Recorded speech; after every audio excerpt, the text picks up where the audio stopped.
Ill tolerance are the enemies of correct understanding. क्रोध और असहिष्णुता सही समझ के दुश्मन है। क्रोध मतलब गुस्सा। जब हम गुस्से में आ जाते हैं तो सीखने और समझने के मैं बोलूं मौके में नहीं रहते। हम क्रोध में कभी भी सही बातें सुनना पसंद नहीं करते। अगर हम गुस्से में आ जाए तो हमारे सामने कोई कितने ही अच्छे प्रवचन दे रहा हो, कोई भगवत गीता ही क्यों ना सुना रहा हो, कितनी भी ज्ञान की बातें कर रहा हो, वो हमारे दिमाग के ऊपर से जाती है। असहिष्णुता मतलब होता है सहन न करने की शक्ति। सहिष्णु मतलब होता है जो व्यक्ति सहन कर सकता है, उसको बोलते हैं सहिष्णु। और असहिष्णु मतलब जो व्यक्ति सहन नहीं कर सकता। और सहन न करने की जो भावना होती है उसको बोलते हैं असहिष्णुता। जब हम लोगों में सब्र ही नहीं होता किसी चीज को सहन करने का, तो हमको हर चीज खराब लगती है, हर चीज हमारी समझ के दुश्मन बन जाती है। कोई हमको सही ज्ञान भी देगा तो हम लोग सुनते नहीं है, जब हम लोगों में सहन करने की शक्ति ना हो। अंदर से बहुत सारे स्टूडेंट्स में ऐसे होता है कि माँ बाप उनको कोई राय देते हैं तो उनको दिमाग के बाहर जाती है, सह नहीं पाते वो। अगर वो इस उम्र में ज्यादा मोबाइल इस्तेमाल कर रहे हैं, Facebook, WhatsApp, social media sites, friends के साथ ज्यादा रह रहे हैं, अफेयर्स में ज्यादा लगे, माँ बाप को पता चल जाए, माँ बाप अगर डांटते चिल्लाते हैं तो उनको सहन नहीं होता, क्योंकि सहन शक्ति है ही नहीं। अगर जब व्यक्ति में सहन शक्ति होती नहीं तो उसकी जो बुद्धि है वो काम ही नहीं करती। अगर कोई भी हमारे आसपास बोल रहा है तो उसकी बातों को समझना सीखना चाहिए, सहन शक्ति होनी चाहिए, मतलब सहिष्णुता का भाव होना चाहिए कि अगर कोई बोल रहा है तो वो क्यों बोल रहा है। उसमें हर एक चीज में झल्लाने की जरूरत नहीं है, गुस्सा करने की जरूरत नहीं है। इन दोनों चीजों में जिसको कंट्रोल आ गया उसकी बुद्धि परिपक्व हो जाती है, मैच्योर हो जाती है। जब भी आपको गुस्सा आए तो अपने आप को शांत करने की कोशिश करो। हो सकता है उस वक्त आपको अमृत ज्ञान भी दिया जा रहा हो, आप लेंगे नहीं। मन में जब चिढ़ आती है ना, इरिटेशन, एंगर आता है, जेलस आती है, उन चीजों में हमारी बुद्धि काम करना ही बंद कर देती है। उस समय हमको कोई कितना भी अच्छा समझाए हमारे दिमाग में आता ही नहीं। मेरा भी वक्त था जिस वक्त मुझे भी मेरे पेरेंट्स समझाया करते थे कि इन चीजों में मत लग, मैं समझता नहीं था। मुझे लगता था मुझसे ज्यादा दुनिया को देखने वाला या दुनिया के समझ किसी को है ही नहीं। जब वो चीजें मेरी लाइफ में गलत पड़ी, गलत आया, सो मैं अपने एक्सपीरियंस से सीखा, अपने अनुभव से समझ में आया, यस दे यूज्ड टू से राइट, वो सही कहा करते थे। पर चूंकि अपना घमंड, अपना क्रोध, अपना इरिटेशन है ना, अपनी असहिष्णुता, न सहन करने की आदत ने मुझे बहुत नुकसान पहुंचाया। अभी मैं जो लेक्चर देता हूं ना, वो मेरे एक्सपीरियंस के आधार पर है, वो किसी किताब के नहीं है। एक्सपीरियंस हुआ है मुझे, हर एक चीज का एक्सपीरियंस। मैं जॉब से धकाया भी गया, जिस समय पढ़ने का टाइम था पढ़ा भी नहीं है, जिस समय अपनी पढ़ाई पर ध्यान देने का टाइम था इससे अफेयर रख रहा हूं, उससे अफेयर रख रहा हूं, इससे लाइफ का मैक्सिमम टाइम चला जाता है। और ये मुझे बोलने में किसी तरह का कोई हेजिटेशन नहीं होता, because it was the truth of my life. इसलिए मैं आज बच्चों को सिखाता हूं कि अपनी एनर्जी को फालतू चीजों में खत्म मत करो। जिस इंसान को ज्यादा गुस्सा आएगा, मैं बोलता हूं गुस्से को शांत करो। एक सबसे बड़ा गुण है इंसान का, एक सबसे बड़ा गुण है, होने दो जो हो रहा है। अगर व्यक्ति को जो होने दो, ये हो रहा है वाले गुण के साथ व्यक्ति है, तो समझ लेना उसका क्रोध भी धीरे धीरे शांत हो जाएगा और उसमें सहन करने का भाव भी आएगा। अगर आप इस दुनिया में सह नहीं सकते तो आप लाइफ में बहुत बड़ी बड़ी चीजें गलत कर लोगे। सहने की आदत चाहिए। जब लोग आपके ताने मारे, सहन शक्ति बढ़ाओ। जब लोग आपके बारे में बुरी बातें करें, सहन शक्ति बढ़ाओ कि आप सह सको। जब आपके पेरेंट्स ही आपके सामने कड़वा बोले तो सहने की ताकत लाओ। गुस्से को कंट्रोल करो। गुस्से को कंट्रोल नहीं करोगे तो बहुत सारी चीजें लाइफ में बिगड़ जाएगी। सहन करने की आदत नहीं रहेगी तो लाइफ में बहुत सारी चीजें बिगड़ जाएगी। अगर जिंदगी को सिस्टमैटिक चलाना चाहते हो तो एक जिंदगी का गुण है, पता है क्या, कि जिंदगी हमेशा चलती है। Life always goes on. जिंदगी हमेशा चलती है। आपके जीने से, आपके मरने से, किसी के आने से, किसी के जाने से जिंदगी रुकती नहीं है। टाइम कभी रुकता नहीं है, वो हमेशा चलता रहता है, कॉन्स्टेंटली। कोई आए, कोई ना आए, कोई जाए, न जाए। आप हंसो चाहे रो, चाहे दिन हो चाहे रात हो, जिंदगी हमेशा चलती रहती है। Life always goes on.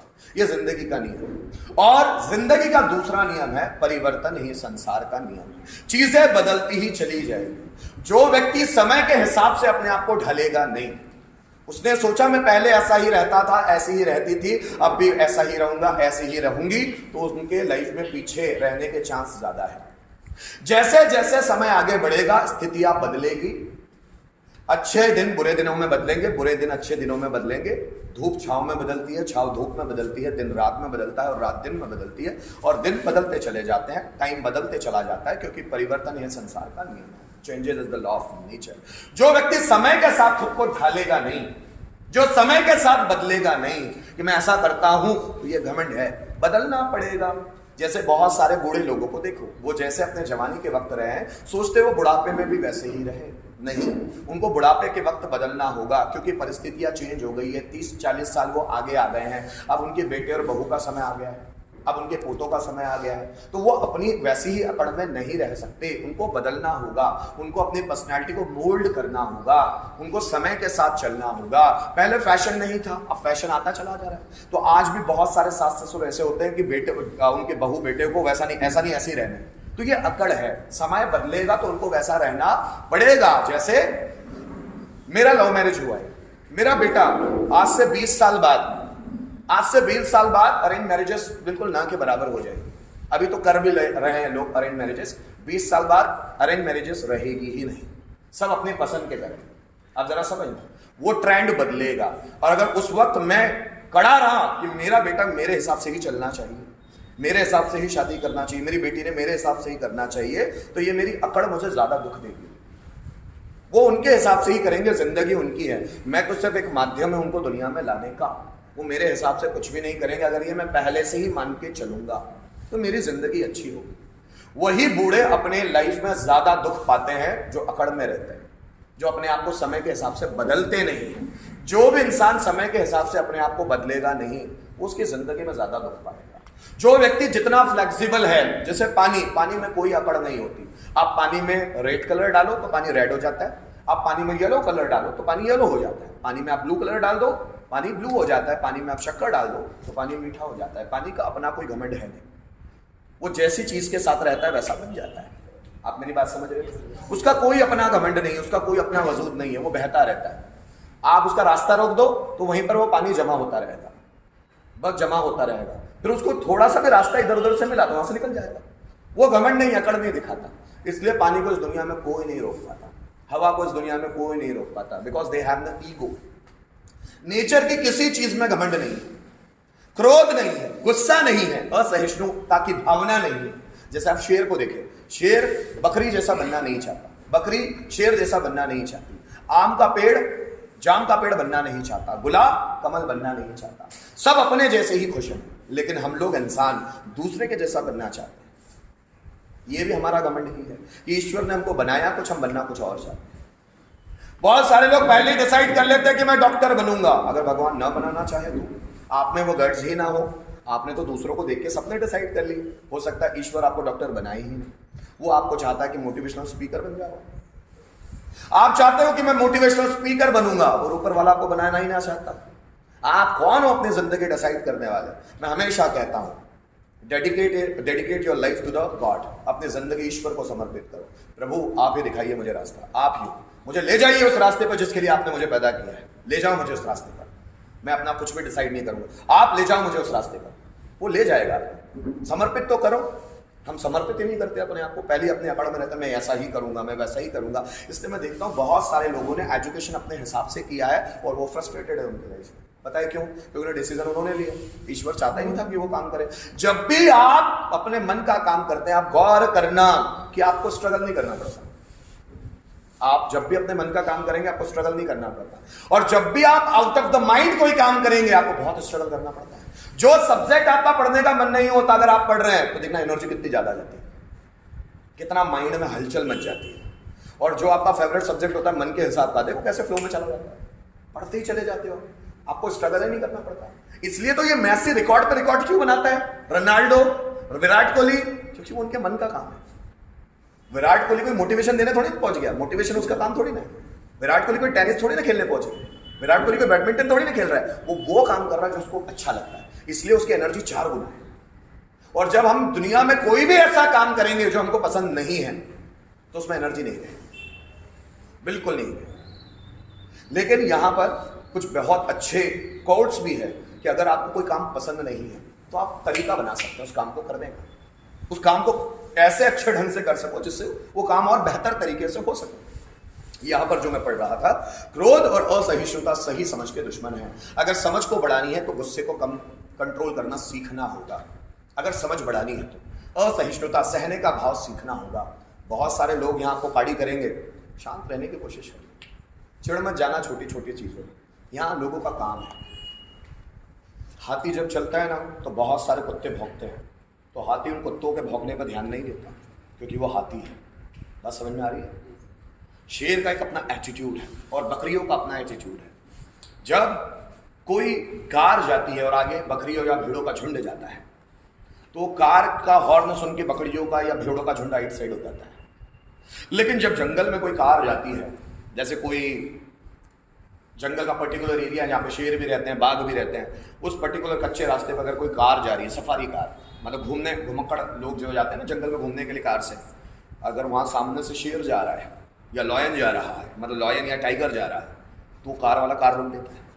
तो उसको पता है अपन ने शेर से छेड़खानी की तो कार को पलटा देगा, इसलिए शेर को कोई चिढ़ाता नहीं।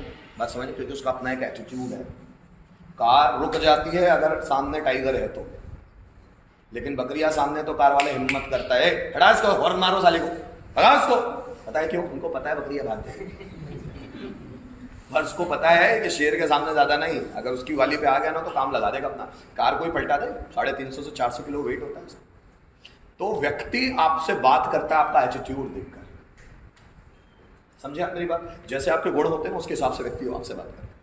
मैं बार बार आपसे कहता हूं, बार बार, अपनी वैल्यू बनाना चाहते हो, लोगों को सबसे कम समय दो, पर आप सुनोगे ही नहीं। जिस जगह आप जिस व्यक्ति के साथ ज्यादा है वो आपकी इज्जत करेगा ही नहीं, आज नहीं तो कल। पता है लव मैरिजेस में बहुत डाइवोर्स होते हैं, रीजन जानते हो? क्योंकि वो शादी से पहले इतनी बात कर लेते हैं कि शादी के बाद कुछ बचता ही नहीं बात करते, फिर फ्रस्ट्रेशन ही बचता है, इसलिए वो ज्यादा डाइवोर्स की कंडीशन पे आते हैं। जिस भी व्यक्ति से आप ज्यादा मिलोगे उसमें इंटरेस्ट आपका खत्म हो जाएगा। कोई और व्यक्ति आपको अट्रैक्ट करेगा जो जाना पहचाना नहीं है। किताबें वही ज्यादा पढ़ी जाती है जिनको आपने पढ़ा नहीं, जिसको आप पढ़ ले तो दोबारा नहीं पढ़ते, जिसको आपने जान लिया उसको इंटरेस्ट नहीं रहता जानने में। अब जब जान ही लिया है तो इसलिए लोग मतलब अफेयर्स में रहते हैं, 3-4 साल रहते हैं, उसके बाद अफेयर्स ब्रेकअप कर लेते हैं। क्यों? इंटरेस्ट खत्म। और जब इंटरेस्ट ही खत्म तो इंसान में इंटरेस्ट कैसा? आप समझ रहे हो मेरी बात? किसी को इतना ज्यादा समय मत दो कि वो आपसे उसका मन भर जाए। आपको सब आदतें उसको पता चल जाए कि ये ऐसी है, ये ऐसा है, ये ऐसी है, ये ऐसा है। इंटरेस्ट उसी में आएगा जो हिडन होगा। जो व्यक्ति आपसे हिडन है ना उसी में आपको इंटरेस्ट आएगा, जो आपसे छुपा हुआ है। अब हीरोज को देखो, अब सलमान खान बहुत शराब पीता है, आपको पता है क्या? अगर उसकी रूटीन आप देख लो ना तो कभी उसको लाइक ही नहीं करोगे। शाहरुख खान बहुत बड़ा चेन स्मोकर है, हर 5 मिनट में सिगरेट पीता है। अगर आप ये आदतें देख लो तो शाहरुख खान को भी लाइक करना छोड़ दो, लाइक करना छोड़ ही दोगे। अभी हम दूर है ना उनसे, इसलिए लाइक भी करते हैं उनको। उनकी रूटीन हमको पता चल जाए ना। शाहरुख खान का बेटा ड्रग्स लेता था और शाहरुख खान उसके सपोर्ट में था, और हम शाहरुख खान को बोलते हैं आप जबरदस्त एक्टर। हाँ, एक्टिंग में उनकी कोई तोड़ नहीं, नो डाउट, लेकिन बिहेवियर इतना अच्छा नहीं। टैलेंट खूब है उनमें, भरा है कूट कर, लेकिन बिहेवियर इतना अच्छा नहीं है। तो जब हम किसी व्यक्ति के करीब जाते हैं ना तो उसके बारे में पता चलता है, और जब पता चलता है तो इंटरेस्ट खत्म होता है। फिर भी अगर आप लोगों से कनेक्टिविटी बिठाना चाहते हैं, डैम श्योर, और होनी चाहिए कनेक्टिविटी सबसे, पर किसी को इतना समय मत दो कि वो आप में इंटरेस्ट ही खो दे। बात समझ में आ रही है? इसलिए भगवत गीता में कृष्ण भी कहते हैं किसी भी जगह पर जाओ भी उतना जिसमें आपकी वैल्यू बनी रहे, जितनी आपकी वैल्यू बनी रहे। अगर आप किसी को भी हद से ज्यादा समय दोगे तो आपकी वैल्यू कोई भी नहीं करेगा, कोई भी नहीं। एक पति और पत्नी में भी डिस्टेंस होना जरूरी है, स्पेस होना जरूरी है। अगर पति हर जगह पत्नी के साथ ही जाएगा और पत्नी हर जगह पति के साथ ही जाएगी तो वो दोनों में दूरियां बढ़ना निश्चित है। उनमें दोनों में थोड़ा सा डिस्टेंस जरूरी है। हर एक रिश्ते के लिए दूरियां जरूरी है। जब भी फैमिलिटी बढ़ती है, घनिष्ठता बढ़ती है, रिश्ता टूटता है। मिठाई में जितनी मिठाई ज्यादा मीठी होगी उतने उसमें कीड़े पड़ते हैं। जितना रिश्ता ज्यादा मीठा होने की कोशिश करेगा उसमें कीड़े पड़ेंगे। बात समझ में आ रहा है? डिस्टेंस हर रिश्ते में जरूरी है। चलो ठीक है, और कुछ समझना चाहते हो?